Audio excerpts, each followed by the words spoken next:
Bonjour les amis, c'était ce vendredi le verdict du procès des assassins et des complices des assassins de Samuel Paty. Alors c'est une histoire qui me parle un tout petit peu, ça s'est déroulé il y a 4 ans, c'était en octobre 2020. Je vous dis que ça me parle un petit peu, parce que c'était juste à 10 km d'où j'ai vécu une grande partie de ma vie. C'était dans ma circonscription, je connais très bien ce coin-là. Rappel pour les gens qui savent pas tous les éléments.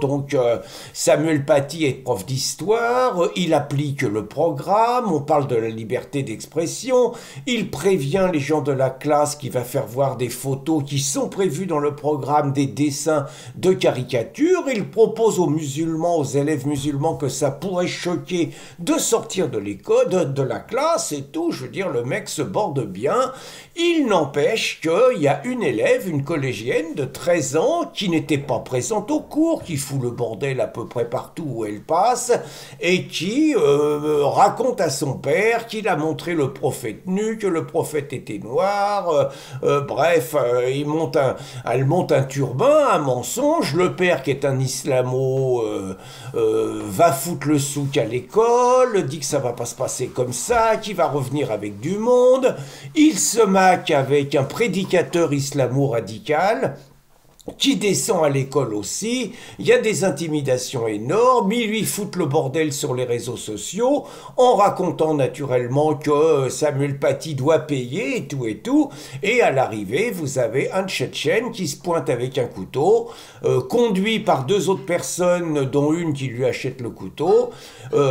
Samuel Paty, petite précision, pendant 10 jours, Samuel Paty vit un calvaire, parce qu'il est d'abord désavoué par la hiérarchie de l'éducation nationale, il n'est absolument pas protégé, il est rejeté par une partie des enseignants islamo-gauchistes qui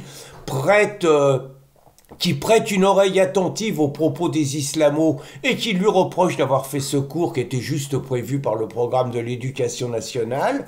Le mec se sent en danger, il refuse de s'arrêter, il ne veut pas prendre d'arrêt de travail, il est tellement terrorisé que lui qui paraît un mec très doux, pas fait pour la bagarre, il vient travailler avec un marteau dans son sac à dos, il sort, il est suivi par l'assassin, qui lui met un coup de couteau, qui lui met des dizaines de coups de couteau, qui lui coupe la tête et qui s'en va. Voilà, c'est en France un enseignant qui est décapité à la sortie de l'école parce qu'il a appliqué le programme et que dans notre pays, on a le droit de montrer des dessins, même si ça plaît pas à certains religieux outragés. Donc voilà, 4 ans après, c'était le procès, ça a été grandiose, parce qu'on est quand même dans un pays où quand il y a un enseignant qui se fait couper la tête, il faut quand même juger quelques personnes, même si les flics ont abattu l'assassin, bonne chose de faite, au moins l'autre il va pas nous coûter du fric en tôle comme Abdeslam, parmi les gens qui sont assassinés, qui sont jugés, il y a celui qui a acheté le couteau, et alors lui il savait pas qu'il a acheté le couteau, mais il savait pas que le couteau il allait servir à tuer. Il pensait que l'assassin de 18 ans, c'était pour offrir à son grand-père. Vous voyez, il savait pas. L'autre, qui l'a emmené sur sur l'école en voiture, il savait pas qu'il avait des mauvaises intentions, vous voyez. Tous les élèves qui ont indiqué à l'assassin qui était Samuel Paty et tout à la sortie, élèves musulmans, ils savaient pas qu'il y avait des mauvaises intentions non plus. Le père, il est pour rien. Le père, il a cru sa fille, c'est pas de sa faute. Et puis, le prédicateur islamiste, il a pas du tout incité au crime, il connaissait pas l'assassin. Vous voyez, le contexte, quoi. Alors, on a retrouvé 2 de nos vieux copains avocats dans cette affaire. On a retrouvé notre grand copain Wadi El Alamouchi. Alors, Wadi El Alamouchi, c'est l'avocat des islamistes. On l'a déjà eu plusieurs fois, notamment parce que c'était l'avocat du CCIF, et que sa spécialité, c'était de faire reporter des procès au dernier moment, alors que nous, on était là quand même, qu'on s'était déplacé, qu'on avait été loin, en disant qu'il n'avait pas eu le temps de travailler le dossier. Et les juges, bien évidemment, lui donnaient raison, et il a pu faire juger des affaires plusieurs fois. Alors, Wadi El Alamouchi, c'est aussi une autre particularité, c'est que c'est un mec qui est membre du Parti Socialiste, c'est-à-dire avocat des islamistes et membre du Parti Socialiste.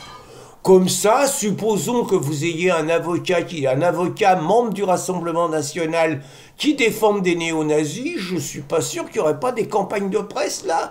Avec la gauche, il n'y a pas de problème, tout va bien. Puis on a retrouvé aussi notre grand copain Franck Berton. Alors Franck Berton, c'est un mec qui se dit libre penseur, qui se dit de gauche, et qui a défendu Salah Abdeslam. Déjà, hein. Et là, donc, il défendait donc le prédicateur islamiste.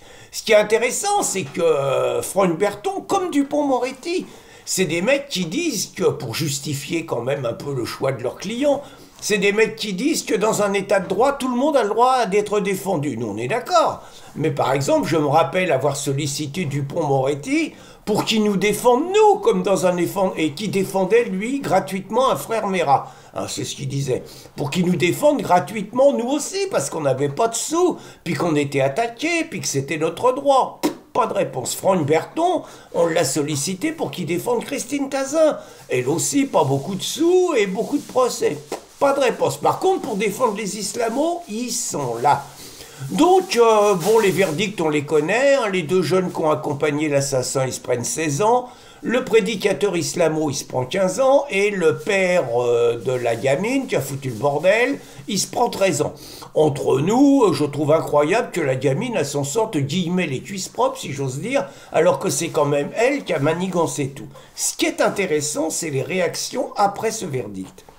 Il y a déjà une première chose, c'est que la sœur de Samuel Paty est obligée d'être évacuée par les forces de l'ordre pour la protéger de la colère de la famille du père de la collégienne, celui qui s'est pris 13 ans.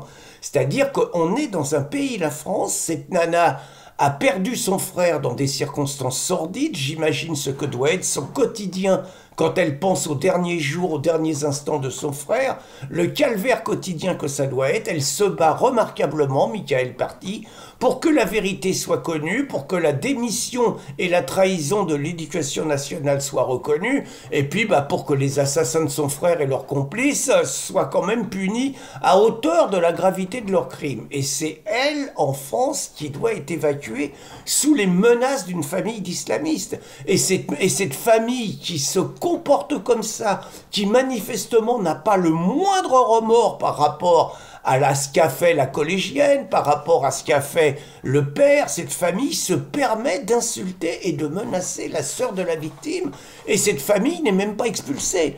Ce qu'il y a d'étonnant également, pour ne dire que ça, c'est que vous avez celui qu'on présente comme un chercheur islamologue, en fait, qui est un collabo de l'islam de la première heure, un chercheur au CNRS qui s'appelle François Burgat, et une journaliste de la diversité qui se permettent tous les deux d'évoquer le fait que les deux, le prédicateur et le père, sont des prisonniers politiques.